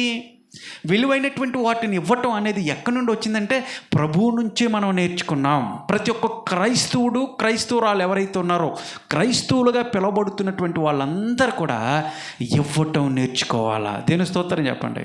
హల్లెలూయా. ఎందుకు అంటే అది డిఫాల్ట్గా ప్రభువు నుండి మనకు వచ్చింది. ఎక్కడి నుంచి మనం నేర్చుకున్నాం? ఆ దాతృత్వం ఎక్కడి నుండి వచ్చింది అంటే ప్రభువు నుంచి వచ్చింది. ఎందుకంటే ఆయన ఇచ్చేవాడు. కాబట్టి క్రైస్తవులు కూడా ఆయన యొక్క స్వారూప్యములోకి మనం మార్చబడటం, లేదంటే ఆయన యొక్క రూపాంతరము పొందేటువంటి అనుభవంలోకి మనం రావటం అంటే దాని అర్థం ఏంటి తెలుసా? విలువైనటువంటి వాటిని ఇవ్వటం నేర్చుకోవటం వలన. ప్రభు మనకి నేర్పింది అది, ఇవ్వటం. ఎంతవరకు తీసుకోవటమే మనం ఉండకూడదు. కొంతమంది ఎంతవరకు తీసుకుంటూ ఉంటారు కానీ ఇవ్వటం అంటే ఇష్టపడరు. కానీ దేవుని బిడ్డలుగా మనం నేర్చుకోవాల్సింది ఇవ్వటం నేర్చుకోవాలి. ఇచ్చే చేతులుగా దేవుడు బలపరుస్తాడు. దేవుని నామానికి మహిమ కలుగును గాక. దేవుడు ఇస్తాడు. ఇచ్చిన తాట్లోనే విలువైనటువంటి వాటిని ప్రభుకి ఇవ్వాలి. ఆది కాండంలో 2 వ్యక్తుల గురించి మనం మీరు వినే ఉంటారు, గ్రహించినట్లయితే. ఆదాముకి మొట్టమొదటిగా పుట్టినటువంటి బిడ్డల పేర్లు ఏంటంటే 2 పుట్టారు. మొదట ఆయన పేరు కయ్యూను పెద్దోడు, రెండో ఆయన పేరు హేబేలు. కయ్యూను ఏం చేసేవాడు? కయ్యూను వ్యవసాయం చేసేవాడు, పంటలు పండిస్తూ ఉండేవాడు. ఆ వచ్చిన గింజలు ఏవైతే పండించి భూమిలో ఆ గింజలతో కడుపు నింపుకునేవాళ్ళు కదా. రెండో ఆయన పేరేంటి? హేబేలు. అతను ఏం చేసేవాడు? చిన్నవాడు గొర్రెల్ని మేపుకుంటూ ఉండేవాడు. ఈ ఇద్దరు వ్యక్తులు ఒక రోజున ప్రభువుకి కొన్ని దేవుని దగ్గరికి తీసుకొచ్చారు. బలి ఇవ్వటానికి, దేవునికి సమర్పించడానికి తీసుకొచ్చారు. వాళ్ళు పండించినటువంటి పంటలో కయ్యూను ఏం చేశాడంటే, ఆయన పండించినటువంటి ఆ పంటలో కొంత ధాన్యాన్ని ప్రభు దగ్గరికి తీసుకొచ్చాడు. హేబేలు ఏం చేశాడంటే, తన మందలో నుంచి ఒక చక్కటి క్రొవ్వినటువంటి మంచి శ్రేష్టమైనటువంటి ఒక గొర్రె పిల్లను తీసుకొని వచ్చాడు. వాళ్ళిద్దరూ ప్రభుకి అర్పించినప్పుడు కయ్యూను అర్పణ దేవుడు అంగీకరించలేదు, హేబేలు అర్పణ దేవుడు అంగీకరించాడు. కారణం ఏంటో తెలుసా? కయ్యూను విలువలేనటువంటి వాటిని, పనికిరానటువంటి వాటిని తీసుకొని ఏదైతే ఏముందలే ప్రభుకి ఇచ్చేది, ఏ ఇస్తే ఆయన స్వీకరించడే ఏంటి అన్నట్టుగా కొన్ని తీసుకొని వచ్చాడు. అంటే మొట్టమొదటిగా తన హృదయంలో కూడా ఏం లేదు, ప్రభుకి ఇచ్చేటువంటి ఆసక్తి లేదు, ఇచ్చేటువంటి మనస్సు సరిగ్గా బాగల, హృదయం బాగానప్పుడు ఇచ్చే కూడా ఎలాగిస్తాం? ఆ విధంగానే ఇస్తాం. హృదయంలో మార్పు లేనప్పుడు మనం చేసే పనులు కూడా అలాగే ఉంటాయి కదా. కానీ హేబేలు ఏం చేశాడు తెలుసా? మంచి క్రొవ్వినటువంటి దేవుడికి ఇస్తున్నాను కాబట్టి, దేవుడు విలువైనటువంటి వాడు, శ్రేష్ఠుడు, ఆయన అతి శ్రేష్ఠుడు కాబట్టి దేవుని నేను ఏ విధంగా ఇచ్చి నేను ఆయన మహింపరుస్తానంటే శ్రేష్టమైందే ఇస్తా అని మంచి గొర్రెపిల్లని తీసుకొచ్చాడు. దేవుడు ఆ గొర్రెపిల్లని హేబేలు యొక్క అర్పణని అంగీకరించాడు. ఇక్కడ గమనించండి, శ్రేష్టమైనటువంటి వాటిని మాత్రమే దేవుడు అంగీకరిస్తాడు. కానీ నువ్వు ఏది పడితే అది ఇచ్చేసి నేను ప్రభుకి ఇచ్చేసానులే అని సంకలు గుద్దుకోవటం వల్ల నీకు వచ్చేది ఏమి ఉండదు. ఆశీర్వాదాలు రా, దీవెనలు రా. నువ్వు ప్రభువుకి ఇచ్చేది విలువైనటువంటి వాటినే ఇవ్వాలి. ఇవన్నీ ఎందుకు ఆయన రాశాడంటే, మనం అందరూ నేర్చుకోవాలా వాటిని చూసి. కయ్యూను, హేబేలు బలి ఇచ్చినటువంటి వాటిని ఎందుకు పరిశుద్ధాత్మ దేవుడు బైబిల్లో రాశాడంటే, మనం నేర్చుకోవాలి ప్రభువుకి ఇచ్చేది ఎలాంటి ఇవ్వాలా.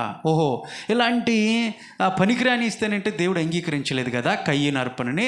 హేబేలు అర్పణ ఎందుకు అంగీకరించాడంటే, ఆయన మంచి శ్రేష్టమైనటువంటి అర్పణ ఇచ్చాడు కాబట్టి.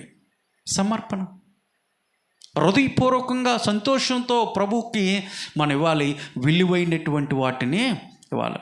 ఒకప్పుడు మనందరం విలువలేనటువంటి వారమే, ఏ ఒక్కరు కూడా విలువైనటువంటి వారు కాదు, అనీతిపరులము, విలువే లేనటువంటి వారిని ప్రభు ఏం చేశాడు? మనల్ని వెళ్ళపెట్టుకున్నాడు.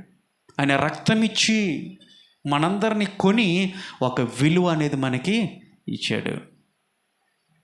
మరి దేవుడికి ఇచ్చేది కూడా అనేవేమి వెళ్ళాలి?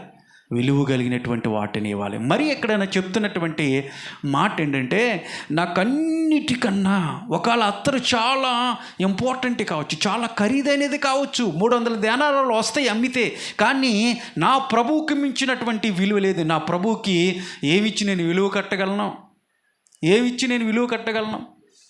ఆయన శ్రేష్ఠుడు కాబట్టి ఇది తక్కువే నేను ఇచ్చేది. ప్రభువుకు మనం ఎంత ఇచ్చి ఆయన రుణం తీర్చగలమండి? మనం ఏమిచ్చి ఆయన రుణం తీర్చగలం? ఆయన చేసినటువంటి త్యాగం ఉంది, మనం ఏం కట్టగలం?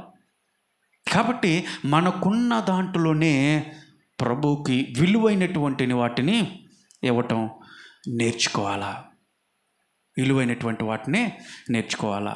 మలాకి కూడా ఒక మాట అంటాడు చూడండి, దేవుడే అక్కడ మలాకి ద్వారా రాయించినటువంటి మాట. మలాకి 1వ అధ్యాయము 6 నుంచి 9 వచనాల్లో మంచి మాటలు ఉన్నాయి. చూడండి ఒక్కసారి చక్కగా దేవుడు చెప్తున్నటువంటి మాటలు.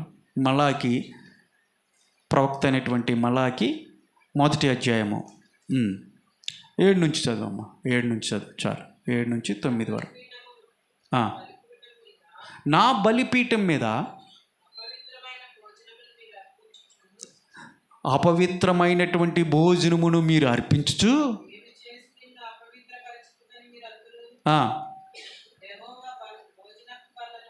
యెహోవా భోజనపు బల్లను నీచుపరిచినంత చేతనే కదా ఏంటంట అది? గుడ్డిదాన్ని తీసుకొని బలిగా అర్పించిన ఎడల అది దోషం కాదా? కుంటిదానినైనను రోగము గలదానినైనను అర్పించిన ఎడల అది దోషము కాదా? అట్టి వాటిని నీ అధికారికి నువ్వు ఇచ్చిన ఎడల అతను నీకు దయచూపున నిన్ను అంగీకరిస్తాడా అని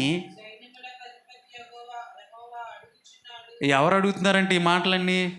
చెప్పండి, ఎవరు అడుగుతున్నారు ఈ మాటలన్నీ? దేవుడు అడుగుతున్నాడు. సైన్యములకు అధిపతి అయినటువంటి యెహోవా చెప్తా ఉన్నాడు. దేవుడు చెప్తున్నటువంటి మాట మీకు ఇప్పుడు చదివినటువంటి మాటల్లో మీకు అర్థం అవ్వాలంటే, మీకు ఒక యజమానుడు ఉన్నాడు అనుకోండి. మీరు పని చేస్తున్నటువంటి ఒక యజమానుడు ఉన్నాడు అనుకోండి. ఆ ఓనర్కి మీరు ఇచ్చే ఏవైనా సరే, ఒక గొర్రెపిల్లని ఇద్దాం అనుకున్నాను అనుకో, ఒక కుంటిదాన్నో ఒక గుడ్డిదాన్నో ఇస్తే ఆయన అంగీకరిస్తాడు? తీసుకుంటారా? చెప్పండి, తీసుకుంటారా? ఒక గుడ్డిదాన్నో కుంటిదాన్నో అనారోగ్యంతో రోగంతో ఉన్న దాన్ని తీసుకుని యజమాని దగ్గరికి వెళ్ళి మేము ఇస్తున్నామంటే మీకు ప్రేమతో తీసుకుని అంటే తీసుకుంటాడా? తీసుకోడు. అంతకన్నా శ్రేష్ఠుడు కదా దేవుడే. మనకు యజమానుడు అయినప్పుడు దేవుడికి మనం ఏం ఇవ్వాలంట?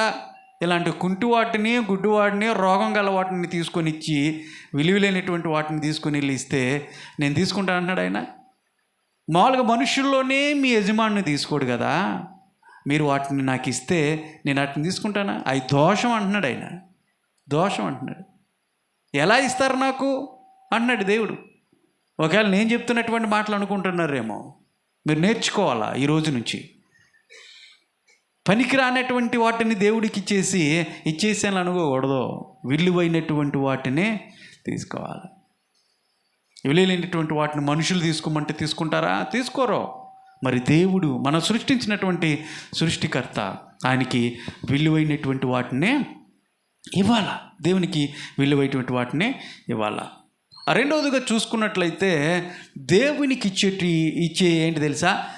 ఫస్ట్ది శ్రేష్టమైనటువంటి విలువైనటువంటి వాటిని ప్రభుకి సమర్పించాలి మనము.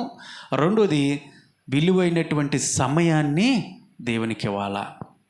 విలువైనటువంటి సమయం చాలా విలువైంది. ఇప్పుడు గడిచిందా? మళ్ళీ ఈ సమయం రావాలంటే వస్తుందా? ముళ్ళు ముందుకే వెళ్తుంది కానీ వెనక్కి తిరగదుగా గడియారంలో ముళ్ళు. ఇప్పుడు కోల్పోయినటువంటి సమయం మళ్ళీ రాదు. ఎంతమంది సమయాన్ని వేస్ట్ చేస్తున్నారో, వృధాపరుస్తున్నారో. దేవుడు అడుగుతున్నాడు, నీ విలువైనటువంటి సమయాన్ని కూడా నాకు ఇవ్వు, నాకు కావాలా. విలువైనటువంటి సమయాన్ని ప్రభువుకి ఇవ్వటం నేర్చుకోవాలి. చాలామంది పొద్దున్నే లేవగానే ప్రార్థన చేయటం పక్కన పెట్టేస్తారు, పనుల్లో పడిపోతారు. సాయంత్రం వెళ్తారు, ఉద్యోగం కానీ వ్యాపారం కానీ ఏదైనా పని అయిపోయిన తర్వాత అలిసిపోయిన తర్వాత ఇంకా సాయంత్రం ప్రార్థన ఉండదు. ప్రభువా నీకు తెలుసు కదా ఇక నేను ఎంత కష్టపడుతున్నానో, అవన్నీ కూడా నీకు తెలుసు, నా బాధలో నా శ్రమ అంతా నీకు తెలుసు కదా అన్నట్టుగా పడుకుని పోతారు, ప్రార్థన చేయరు. పొద్దున్నే సమయం ఉండదు, సాయంత్రం చేద్దాంలో అనుకున్నప్పుడు సాయంత్రం కూడా సమయం ఉన్నప్పుడు చేద్దాంలో అనుకుంటారు. కానీ సాతానుగాడి యొక్క ఆశ ఏంటి తెలుసా? నీ సమయాన్ని దొంగిలించేలా చేస్తాడు. సమయం అనేది నీకు రాదు ఎప్పుడు కూడా. నేను ఫ్రీగా ఉన్నప్పుడు చేస్తానులే, ఫ్రీగా ఉన్నప్పుడు వాక్యాన్ని చదువుకుంటానంటే ఆ ఫ్రీ ఉండదు చూసావా, ఆ సమయాన్ని సాతానుగాడు నీకు కలగజేయకుండా చేస్తాడు. ఆ సమయాన్ని ఇవ్వడాడు. ఎందుకులే కష్టపడ్డావుగా, ఆయన తెలుసులో పడుకో అంటాడు. ఎంతలా కష్టపడుతున్నావు దేవునికి తెలీదా? ఇంకేం ప్రార్థన చేస్తాను, నువ్వు అలిసిపోయావు. ఈ ఆలోచన ఎవరు తీసుకొస్తాడంటే అపవాదిగాడు తీసుకొస్తాడు. అప్పుడేం చేస్తాం? బతికిచ్చేసి పడుకుంటూ పోతాం. పొద్దున్నే ప్రార్థన చేయం, సాయంత్రం ప్రార్థన చేయం. ప్రభు చెప్తా ఉన్నాడు, నీ శ్రేష్టమైనటువంటి సమయం నీకు సమయాన్ని ఇచ్చాను కదా నేను. ఒక గడియ అంటే ఒక గంట ప్రార్థన చేయలేవా? ఒక గంట నువ్వు ప్రార్థన చేయలేవా? వాక్యాన్ని చదవలేవా? నాకు కుదరట్లేదండి పాస్టర్ గారు, మీరేంటి ఖాళీయే కదా, మీరు ఎన్నెన్ని మాటలు చెప్తారు మీరు అనుకోవచ్చు. సమయాన్ని మనము కుదించుకోవాలా. నీకు సమయం దొరికినప్పుడు నువ్వు చేస్తున్నటువంటి పని ఏదైతే ఉందో, కొంతమంది టీవీలకు అతుక్కుంటారు కదా, సీరియల్ చూస్తూ ఉంటారు, సినిమాలు చూస్తూ ఉంటారు, లేదంటే ఫోనుల్లో ఇక తల ఇలాగే ఉంటుంది రోబోలాగా. ఆ రీల్స్ చూస్తూనే ఉంటారు, ఇలా ఇలా తెస్తూ ఉన్నా కొద్దిగా టైం కూడా తెలియదు వాళ్ళకి. కొంతమంది వ్యర్థమైనటువంటి మాటల గురించి కూర్చొని భర్త పిలుస్తున్నా, పిల్లలు పిలుస్తున్నా, ఇంకెవరైనా పిలుస్తున్నా కానీ మీరు వేసుకోండి, మీరు తోడుకొని నీళ్ళు మీరు పెట్టుకొని తెల్లారా అన్నట్టుగా ఆ కూర్చున్న చోట చెదలు పట్టిపోవాలి ముడ్డిగా మాట్లాడుతూనే ఉంటారు. ఇక సమయం తెలియదు. ఇక ఏమి వెళ్తావు, కాసేపు కూర్చో, వాళ్ళు అట్లా పిలుస్తారులే అన్నట్టుగా పక్కా ఉంటే లేస్తున్నా కానీ లేవనివ్వరు వీళ్ళు. ఈ సమయం ఏదైతే ఉందో ఈ సమయంలో కొంత కట్ చేసేయి దేవునికి. టీవీ సీరియల్ ఉందా, ఆ సమయాన్ని దేవునికి ఇవ్వలేవా? నువ్వు ఫోన్ చూస్తున్నావు కదా, కొంత సమయాన్ని దేవునికి ఇవ్వలేవా? దేవునికి సమయం అంటే ఏంటి తెలుసండి? అది ప్రార్థనే కానివ్వండి, వాక్యం చదవటమే కానివ్వండి, నువ్వెక్కడుంటే అక్కడ దేవుని మాటలు వినిపింప చేయటం, ఎదుటి వ్యక్తులకి దేవుని వాక్యము, దేవుని గురించి చెప్పటం ఉంటుందే, అవన్నీ కూడా దేవుడికి ఇచ్చేటువంటి సమయమే. నువ్వు కేటాయించుకోవాలి. కొంత సమయాన్ని ప్రభువుకి నేను ఇస్తాను, ఇంత సమయం ప్రభువునికి ఇస్తాను. ఇలా చేసినప్పుడు దేవుడి నుంచి నువ్వు ఎన్నో ఆశీర్వాదాలు పొందగలుగుతావు, నువ్వు చూడగలుగుతావు. ప్రార్థన చేస్తున్నారా? దేవునికి సమయం ఇస్తున్నారా? విలువైనటువంటి సమయం కదా. కొంతమంది ఉద్యోగాలు, పనుల కోసం ప్రభువుని అడుగుతూ ఉంటారు. దేవుని సన్నిధికి వచ్చి ఒక అనారోగ్యం చాలాసార్లు చెప్పా, ఏదో ప్రభువా నాకు కనుక ఈ పని నాకు ఇస్తే ఇక నీ మందిరాన్ని మాడినాయా, నేను ఎప్పుడు ప్రార్థన పెడితే వెళ్తా, నేను ముందుగానే వెళ్తా అని ఒక తీర్మానం తీసుకుంటారు. సరే, దేవుడు ప్రార్థన ఆలకించి తీరా ఆ పని కానీ ఆ ఉద్యోగాన్ని కానీ ఇప్పించాడు అనుకో, తర్వాత నుండి ఆ వ్యక్తులు కనపడతలా. ఏమ్మా ఎందుకు రావట్లేదంటే, అన్నయ్య అసలు సమయం ఉండలేదు అన్నయ్య, ఖాళీ ఉండలేదు అన్నయ్య. మరి అంతకుముందు ఏం ప్రార్థన చేసావు నువ్వు? ఈ మేలు చేయి ప్రభువా నిన్ను వదలని అన్నావుగా. తీరా మేలు చేసిన తర్వాత అసలు దేవుని సన్నిధికే కనపడతలేదుగా, తుపాకు గుండుకు కూడా కనపడతలే. కొంతమంది పొరపాటున కనపడితే సమయం లేదని. మరి దేవుడికి ఇచ్చినటువంటి సమయం నువ్వు దొంగిలిచ్చేస్తున్నావుగా. వాక్యం అని చెప్తుంది, నా సమయాన్ని నువ్వు దొంగిలిస్తున్నావు అన్నాడు. సమయాన్ని దొంగిలించేవారుగా మనం ఉండకూడదు. ప్రభువుకి ఇచ్చేటువంటి సమయాన్ని ప్రభువుకి ఇవ్వాలా. దేవుని సన్నిధికి రావాలా, క్రమం తప్పకుండా రావాలా, సమయానికి రావాలా. ఆదివారం వచ్చిందని చెప్పేసి ఇవాళ సెలవులే, ఇవాళ రాలేనులే అన్నట్టుగా బతికించకూడదు. మా చిన్ననాటి నుంచి కూడా మాకున్న అలవాటు ఏంటో తెలుసా? పొద్దున్నే ఆదివారం రాగానే పొద్దున్నే లేచి గబగబా స్నానం చేసేసి కుంకుడికాయలతో మా అమ్మ వెళ్ళపోతే కర్ర పట్టుకునేది. సమయానికి కొంచెం లేట్ అయితే సండే స్కూల్ టీచర్ గుమ్మూన నిలబెట్టేసేవాళ్ళు. మళ్ళీ అది అక్కడ ఒక పనిష్మెంటు, గుంజీలు తీయించేవాళ్ళు లేట్కి వచ్చేవాడు. అంటే ప్రభువు సన్నిధికి రావాలా, బిడ్డలు కూడా అదే నేర్పాలా. నువ్వే లేకపోతే ఇంక బిడ్డలు ఏం నేర్చుకుంటారు? కాబట్టి ప్రభు సన్నిధికి వేగిరపడి దేవుడికి ఇచ్చేటువంటి సమయం శ్రేష్టమైనటువంటి సమయాన్ని కూడా ప్రభుకి ఇవ్వాలా. ఈ వారం నాకు చాలా పని ఉందండి, ఈ వారం చాలా ఒక ప్రయాణం ఉంది, లేదంటే ఈ వారం అక్కడికి వెళ్ళాలి ఇక్కడికి వెళ్ళాలంటే ఆ సమయాన్ని ఇచ్చింది దేవుడు కదా. ఒకవేళ ఆ సమయం లేకపోతే నువ్వు ఇంట్లోనే ఆ మంచం మీద పడుకుండవు కూడా కదా. ఆ రోగాన్ని పడినప్పుడు ఆ సమయం ఎవరిచ్చారు నీకు? ఎవరు లేపారు నిన్ను? దేవుడే కదా లేపింది. ఆ సమయమే లేకపోతే నువ్వు ప్రయాణాలు చేయటానికి నీకు ఎక్కడ సమయం వచ్చేది? నువ్వు మరో పని చేయటానికి సమయం ఎక్కడి నుండి వచ్చింది? దేవుడు ఇచ్చాడు. దేవుడు ఇచ్చినటువంటి సమయాన్ని 1 గంట ప్రభు సన్నిధిలో నువ్వు గడపలేకపోతున్నావంటే ఎందుకు ఇవ్వాలండి నీకు సమయం? ఎందుకు ఇవ్వాలి ప్రభు నీకు? అర్థం చేసుకుంటున్నారు ఎప్పుడైనా? ఈ వారం అంతా ప్రభువు నన్ను కాపాడాడే, ఈ వారం అంతా నా పనిలో దేవుడు నాకు తోడుగా ఉన్నాడు కాబట్టి ఆయనకి నేను ప్రభు సన్నిధికి వెళ్ళి కృతజ్ఞతాస్తుతులు అర్పించాలి, దేవుని మహిమపరచాలి, ఆయన ప్రార్థించాలనేటువంటి భక్తి ఏమైపోతుందండి ఈ రోజున? మేము దైవజనులుగా మేము పరిగెత్తుకుంటూ వచ్చేస్తున్నాం. టైం అయిపోతుంది, 10 అయిపోతుంది, 10ంటికల్లా మనం ప్రార్థన స్టార్ట్ చేయాలన్నట్టుగా మేము పరిగెత్తుకుంటూ వస్తున్నాం. ఆ శ్రద్ధ మీకు ఎందుకు ఉండలేదు? దేవుడి ఆశీర్వాదాలు మీకు వద్దా? దేవుడి దీవులు మీకు వద్దా? చెప్పండి. శ్రేష్టమైనటువంటి సమయాన్ని ప్రభుకి ఇవ్వాలా. మూడోది చూసుకున్నట్లయితే శ్రేష్టమైనటువంటి నీ సామర్థ్యాన్ని కూడా ప్రభుకి ఇవ్వాలి. దేవుని స్తోత్రం చెప్పండి. మొదటిగా ఏంటిది? విలువైనటువంటి వాటిని దేవుడికి సమర్పించాలా. రెండోది శ్రేష్టమైనటువంటి విలువైనటువంటి సమయాన్ని కూడా దేవునికి సమర్పించాలి. మూడోది నీ సామర్థ్యాన్ని, నీ శక్తి, నీ బలము, నీ సామర్థ్యాన్ని ప్రభుకి ఇవ్వాలా. అందుకని ఒక భక్తుడు పాట రాశాడు, వాడిపోకముందే నన్ను వాడుకో, పొద్దు వాలిపోకముందే నన్ను వాడుకో, వాడిపోకముందే నన్ను వాడుకో, పొద్దు వాలిపోకముందే నన్ను వాడుకో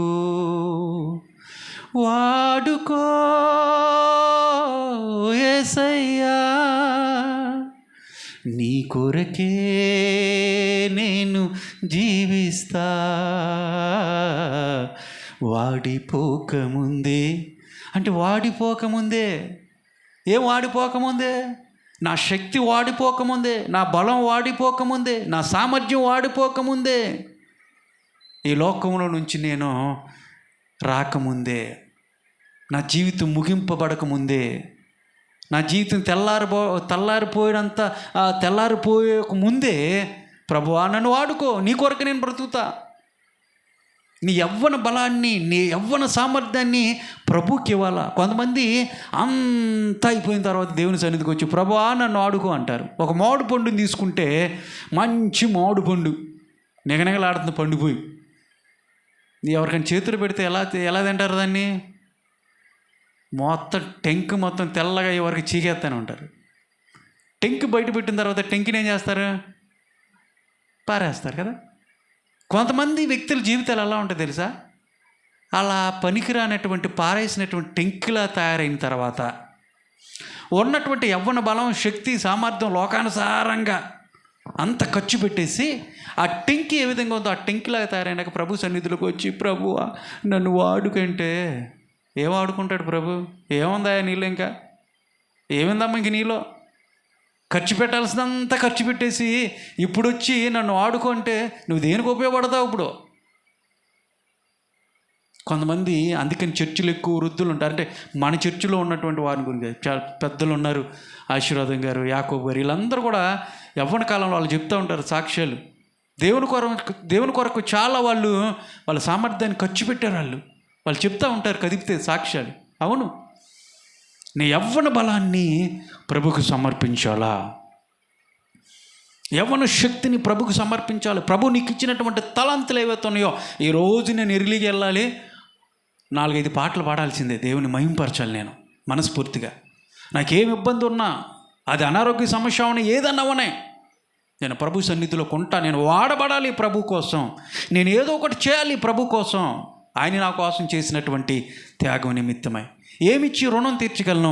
నాకు ఇచ్చినటువంటి తలంపు, దేవుడు నాకు ఇచ్చినటువంటి తలంత వరాన్ని ప్రభుకే ఖర్చు పెడతా. నేను ప్రభు సేవలోనే నేను ఉంటా, సేవకులకి తోడుగా ఉంటా. ప్రభు పరిచర్యను ముందుకు తీసుకెళ్ళేటువంటి ఆ ప్రయత్నంలో నేను ఎంతవరకు సహాయపడిన పాస్టర్ గారు, నేను ఎంతవరకు సహాయపడతాను కానీ ముందుకు రావాలా. మీరు ముందుకు రాకపోతే ప్రభు పరిచర్యను ఏ విధంగా ముందుకు తీసుకెళ్లాలో సహాయపడాలా. నీకు ఇచ్చినటువంటి శక్తి, నీకు ఇచ్చినటువంటి జ్ఞానము, సామర్థ్యాన్ని, విలువైనటువంటి నీ సామర్థ్యాన్ని ప్రభువుకి ఇవ్వాలా. చరిత్రలో మనం చూసుకుంటే ఎంతోమంది అనారోగ్యాన్ని వాళ్ళు పక్కన పెట్టేశారు. వాళ్ళకు ఉన్నటువంటి ఆస్తుపాస్తులన్నీ పక్కన పెట్టేసి ఎంతోమంది మిషనరీలు త్యాగం చేసి కుటుంబాలను కూడా పక్కన పెట్టేసి వాళ్ళ ఇల్లు, వాళ్ళ స్థలాలు, వాళ్ళ దేశాన్ని పక్కన పెట్టేసి మన దేశం వచ్చి ప్రభుని ప్రకటించినట్లుగా చూస్తూ ఉన్నాం. దేవుని స్తోత్రం కలుగును గాక. ఏమిచ్చావు ప్రభుకి ఇప్పుడు వరకు? నువ్వు నీ విలువైనటువంటి వాటిని ప్రభుకి ఏమి ఇచ్చావు? ఒకసారి పరిశీలించుకుని నేను ఏమి ఇవ్వగలుగుతున్నాను, ఏం చేస్తున్నాను అంటే నీకు సమాధానం దొరికిద్ది. ప్రభుకి ఏమి ఇచ్చాను ఇప్పుడు వరకు? ఇన్ని సంవత్సరాలు వచ్చినాయే, ఇన్నేళ్ళ నుంచి ప్రభు సన్నిధికి వెళ్తున్నాను కదా, నేను ఏమిచ్చి ప్రభుని గణపరిచాను? ఏమిచ్చి దేవుని మహింపరుస్తున్నాను? విలువ లేనటువంటి వాటిని ఇస్తున్నానా? ఇప్పుడు వరకు విలువ లేనటువంటి వాటిని ఇవ్వలేదు. విలువ లేనటువంటి అంటే కానుకలు మాత్రం గురించి నేను మాట్లాడతలేదండి. మీరు ఇచ్చే ధనమ గురించి నేను మాట్లాడితే కానీ ప్రత్యేకంగా ప్రభు ఏం అడుగుతున్నాడో తెలుసా? నీ జీవితాన్ని అడుగుతున్నాడు, నీ హృదయాన్ని అడుగుతున్నాడు. దేవునికి నీ హృదయాన్ని ఇచ్చావా?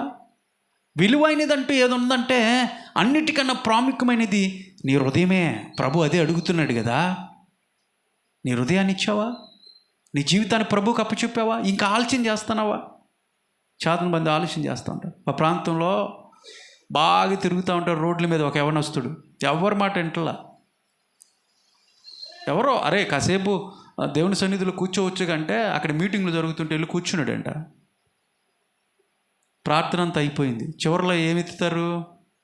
కానుకలు ఎత్తుతారు కదా. కానుకలు అంటే మన సంఘంలో మాత్రమే కాదు, ప్రపంచంలో అన్ని సంఘాల్లో కానుకలు పరిచర్య ఉంటుంది దేవునికి ఇచ్చేటువంటి అర్పణలో. ఎరుస్తూ ఉంటుంటే కానుకలు అందరూ పట్టేశారు. చివరిలో ఈ వ్యక్తి పాస్టర్ గారు ముందు వచ్చి నిలబడ్డాడు. బాబు ఏంటయ్యా అన్నాడు. అయ్యా, నాకు ఇవ్వటానికి ప్రభువుకి నా దగ్గర ఏమి లేవు, నా దగ్గర ఎలాంటి ధనం లేదు, డబ్బులు లేవు దేవునికి ఇవ్వటానికి. కానీ ఈ రోజున ప్రభువుకి నా జీవితాన్ని ఇవ్వాలనుకుంటున్నాను, నా జీవితాన్నే ప్రభువుకి అప్పచెప్పాలనుకుంటున్నాను పాస్టర్ గారు అని చెప్పేసి ప్రార్థన చేయమన్నప్పుడు ఆ పాస్టర్ గారు ఎంతో సంతోషపడ్డాడంట. దేవుడు అడుగుతుంది ఏంటి తెలుసా? అన్నిటికన్నా ప్రాముఖ్యమైనది ధనం కన్నా, నీ ఐశ్వర్యం కన్నా ప్రభు ఏమడుగుతున్నాడంటే విలువైనటువంటి నీ జీవితాన్ని అడుగుతున్నాడు. ఇచ్చావా ప్రభుకి? యేసు ప్రభు ఎందుకు ఈ లోకానికి వచ్చాడంటే, తన ప్రాణాన్ని ఎందుకు పెట్టాడు అంటే నీ జీవితాన్ని మార్చడానికి, నీకు రక్షణ అనేటువంటి ఇవ్వటానికి, రక్షించడానికి వచ్చినప్పుడు ఇంకా రక్షణ గురించి ఆలోచిస్తున్నావే? ఈ రోజు కూడా, ఈ క్షణం కూడా ప్రభు నీ దగ్గర నిలబడి నీ హృదయాన్ని తట్టుతూ ఉన్నాడు. అందుకని ప్రకటన గ్రంథం 3:20 ఉంటుంది, హృదయం అనేటువంటి తలుపు వద్ద నిలబడి ఏం చేస్తున్నాడంట? తట్టుతూ ఉన్నాడు. డోర్ని తట్టుతూ ఉన్నాడు. డోర్ని ఎందుకు తడుతున్నాడంటే లాక్ నీ హృదయంలో లోపల ఉంది, లోపల గడిపెట్టేసావు కాబట్టి ప్రభు నిలబడంట. చెల్లి తీస్తావా? ప్రే సహోదరుడు తీస్తావా? అమ్మ తీస్తావా అని నాకు చేస్తా ఉన్నాడు. ఆయనకి కావాల్సింది ఏంటో తెలుసా? నీ హృదయం కావాలి, నీ జీవితం కావాలి ప్రభువుకి. ప్రభు అది అడుగుతూ ఉన్నాడు. విలువైనటువంటి నీ జీవితాన్ని ప్రభు చేతిలో పెట్టావా? ఆయన చేతుల్లో. ఇప్పుడు వరకు కూడా రక్షణ విషయంలో ఆలస్యం చేస్తున్నామేమో, ఇప్పుడు కాదులే అని ఆలోచిస్తున్నాం. ప్రభు ఆలోచించాడండి. ప్రభు మనల్ని రక్షించడానికి, ఆయన పరలోకం నుంచి రావటానికి ఇప్పుడు కాదులే అని ఉంటే మనందరం ఏమైపోయి ఉండేవాళ్ళం? నరకంలో పడి కాలాల్సినటువంటి వారు. దేవుడు ఆలస్యం చేయాల. కాలం సంపూర్ణమైనప్పుడు ప్రభుని యేసుక్రీస్తు వారు ఈ లోకానికి వచ్చాడు నిన్ను నన్ను రక్షించటానికి, మనందరి జీవితాల్లో విలువనివ్వటానికి ఆయన ఈ లోకానికి వచ్చాడు. తన ప్రాణాన్ని పెట్టేశాడు. మరి రక్షణ విషయంలో నువ్వెందుకు ఆలస్యం చేస్తున్నావు? ప్రభుకు నీ జీవితాన్ని ఇవ్వటానికి ఇప్పుడు కాదులే అని ఎందుకు ఆలోచన చేస్తున్నావు? 2025 సంవత్సరం కూడా ముగింపులోకి వచ్చేసామే, చివరికి వచ్చేసామే. ఆలోచన చేయగలుగుతున్నావా? ప్రభుకి నీ జీవితాన్ని సంపూర్ణంగా ఇచ్చేసావా? ఆయన ప్రాణాన్ని మన కొరకు ఇచ్చాడుగా. నువ్వేమిచ్చావు? ఆలోచించేద్దాం. మూడోది, మరియా దేవుణ్ణి, యేసు ప్రభుని అత్తరపోసంట తల వెంట్రుకలతో తుడిచిందంట.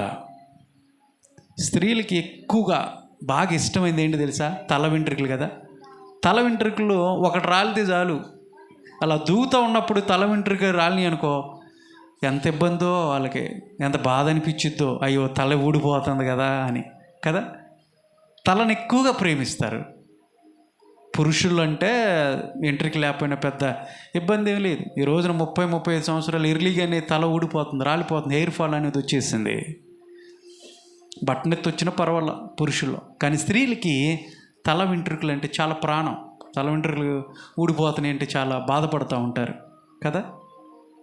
అలాంటి తల వెంట్రుకలు, ప్రేమించేటువంటి తల వెంట్రుకలు. ఆ తల వెంట్రుకలు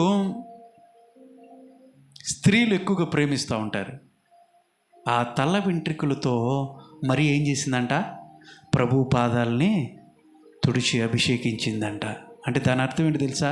అయ్యా, నేను నిన్ను ప్రేమిస్తున్నానయ్యా, నీకు మించినటువంటి ప్రేమికుడు ఈ లోకంలో లేడు ప్రభువా, నేను హృదయపూర్వకంగా నిన్ను ప్రేమిస్తున్నాను అని తన ప్రేమను యేసయ్య దగ్గర రుజువు చేసింది తల వెంట్రుకలతో తుడిచి పాదాలని. అందరూ చెప్తారు, యేసయ్యా నేను నిన్ను ప్రేమిస్తున్నాను అని.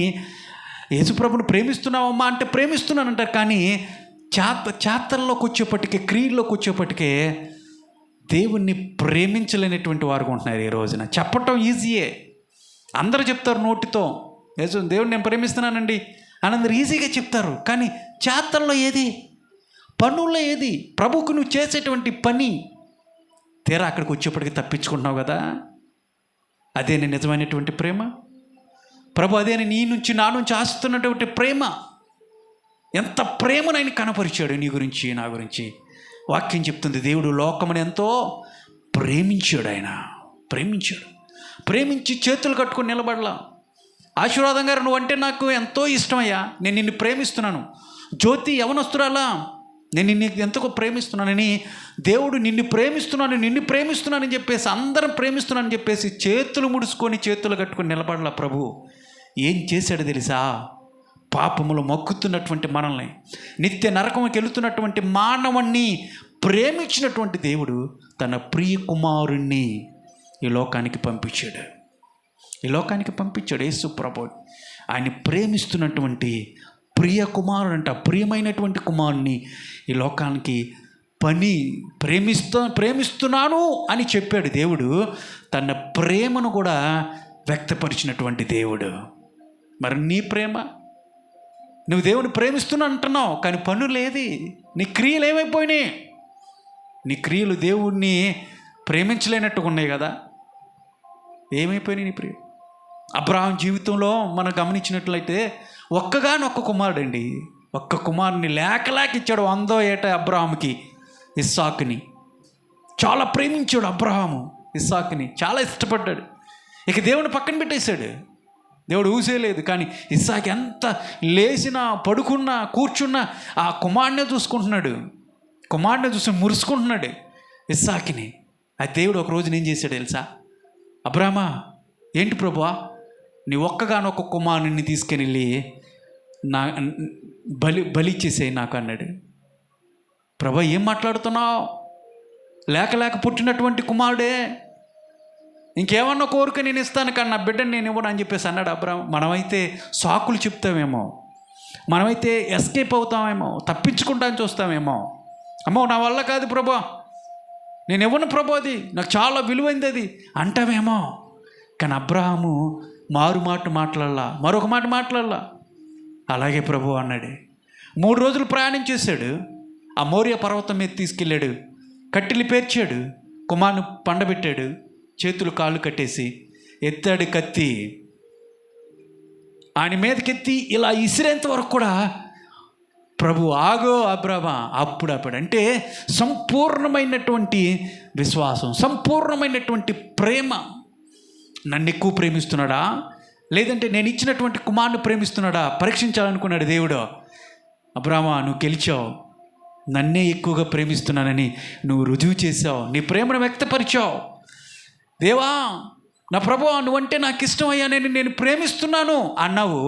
ఆ ప్రేమను ఒక్క కుమారుని బలియమంటే ఏం సందేహం అనేది లేకోకుండా నీ ప్రేమను వ్యక్తపరిచావు. చూసావా, షబాష్, దేవుడే ముగ్ధుడైపోయాడు. మరి నీ ప్రేమ ఏమైపోయింది? దేవుని ప్రేమిస్తున్నాను అంటున్నావు, నీ పనులు ఏమైపోయినాయి? మరియా తను ఎక్కువగా ఇష్టపడే, ఒక స్త్రీ బాగా ఇష్టపడేటువంటి తల వెంట్రుకలను, అయా నేను నిన్ను ప్రేమిస్తున్నాను అని చెప్పినటువంటి మరియా ఆయన పాదాలని తుడిచిందంట తల వెంట్రుకలతో. నేను ముగిచ్చేస్తా ఉన్నాను. మరియా మనకి నేర్పించినటువంటి పాఠాలు మీకు అర్థమై ఉంటాయి. మొదటిగా విలువైనటువంటి అత్తరుని తీసుకొచ్చి దేవుడికి ఇచ్చింది, దేవునికి సమర్పించింది, తన సమయాన్ని ఇచ్చింది, తన సామర్థ్యాన్ని ఇచ్చింది, తన ప్రేమను కూడా వెల్లడిపరిచింది. ఈ మాటలు విన్నటువంటి ప్రియ దేవుని బిడ్డలారా, మరి మీ జీవితాలు ఏ విధంగా ఉన్నాయి? మీ జీవితాలు ప్రభువుకి ఇష్టమైనటువంటిగానే ఉన్నాయా? విలువైనటువంటి వాటిని ప్రభువుకి ఇవ్వగలుగుతున్నావా? విలువైనటువంటి కానుకలు, విలువైనటువంటి ధనం మాత్రమే కాదు, కానీ విలువైనటువంటి శ్రేష్టమైనటువంటి నీ జీవితాన్ని ప్రభువుకి ఇస్తున్నావా? ఇచ్చావా? ఇంకా ఆలస్యం చేస్తున్నావా? విలువైనటువంటి నీ సమయాన్ని ప్రభువుకి ఇవ్వగలుగుతున్నావా? 1 గంట ప్రభు సన్నిధిలో కూర్చోగలుగుతున్నావా? ఎంత సమయాన్ని ప్రతిరోజు దేవునికి ఇవ్వగలుగుతున్నావు? కొత్త పాటల్లో నేర్చుకోవచ్చు. ప్రార్థన, వాక్యాన్ని పఠించటం, దేవుని సన్నిధిలో ఎదగటం. ఎంత సమయాన్ని ఇవ్వగలుగుతున్నావు ప్రభువుకి? బోల్డ్ అంత సమయాన్ని నీకు ఇచ్చినప్పుడు దేవునికి నువ్వు ఎంత సమయం ఇవ్వగలుగుతున్నావు? ప్రశ్నించుకుందాం. నీకు ఇచ్చినటువంటి సామర్థ్యం, ఆరోగ్యం ఇచ్చాడు, ఆయుష్నిచ్చాడు, శక్తినిచ్చాడు, బలాన్ని ఇచ్చాడు. ఇవన్నీ కూడా లోకానుసారంగా ఖర్చు పెడతామని కాదు, లోకంలో పడి చెడి తిరుగుతామని కాదు. దేవుడు నీకు ఇచ్చింది దేవుణ్ణి నువ్వు ఆరాధిస్తావని, దేవుని పనిలో ఆయన కోసం నువ్వు ఉపయోగపడతావని ఆయన ఇచ్చాడు. ఆయన ఏం బలహీనుడు కాదు. ఆయన మనందరిని ఉపయోగించుకొని ఆయన రాజ్య స్థాపన చేయాలని ఇష్టపడతా ఉన్నాడు, నిన్ను నన్ను ఉపయోగించుకోవాలని. మరి దేవునికి ఉపయోగపడుతున్నావా? దేవుని ప్రేమిస్తున్నా ఉంటున్నావు, కానీ దేవుని పనిలో నువ్వు నీ పనిని దేవునికి ఎంతవరకు ఖర్చు పెడతా ఉన్నావు? ఒకసారి ఆలోచించేద్దాం. కళ్ళు మూసుకోండి, ప్రార్థన చేసుకుందాం. కళ్ళు మూసుకొని ప్రార్థన చేసుకుందాం. ఒకవేళ నీ జీవితంలో విలువైనటువంటి వాటిని ప్రభుకి ఇప్పటి వరకు ఇవ్వలేదేమో, నీ సమయాన్ని దొంగిలిస్తున్నావేమో, నీ సామర్థ్యతను దేవునికి ఇవ్వటలేదేమో, ప్రేమను పంచేవాడిగా, ప్రేమను పంచేదానిగా నువ్వు లేవేమో. ఒక వస్తువుని మనం పక్కన పెట్టినప్పుడు, ఇంట్లో వాడే ఒక వస్తువుని పక్కన పెడితే కొన్ని రోజులకి అది తుప్పు పట్టేస్తుంది, నిరుపయోగం అయిపోతుంది, పనిచేయదు. అది తుప్పు, పనిచేయటానికి కూడా ఉండదు. దేవుడు నా జీవితాన్ని తుప్పు పట్టేవాడుగా ఉండాలనో, తుప్పు పట్టినటువంటి జీవితం కలిగి ఉండాలని ప్రభు నిన్ను నన్ను పిలుచుకోలేదు, నిన్ను నన్ను నియమించలేదు. ఆయన పని చేసేటువంటి క్రైస్తవులుగా ఉండాలని, ఆయన కొరకు మన జీవితాలను అర్పించుకొని ఆయన కొరకు పాటుపడేటువంటి వ్యక్తులుగా ఉండాలని దేవుడు ఇష్టపడుతూ ఉన్నాడు. పనికి రానటువంటి, తుప్పు పట్టినటువంటి పరిస్థితుల్లో పక్కన పడేసేటువంటి పనిముట్టుగా మనం ఉండాలని దేవుడు ఇష్టపడతలా. ప్రతి ఒక్క క్రైస్తవుడు ఆయన కొరకు పనిచేసేటువంటి వారుగా ఉండాలని ఇష్టపడుతూ ఉన్నాడు. ఏ పరిస్థితుల్లో ఉన్నావు?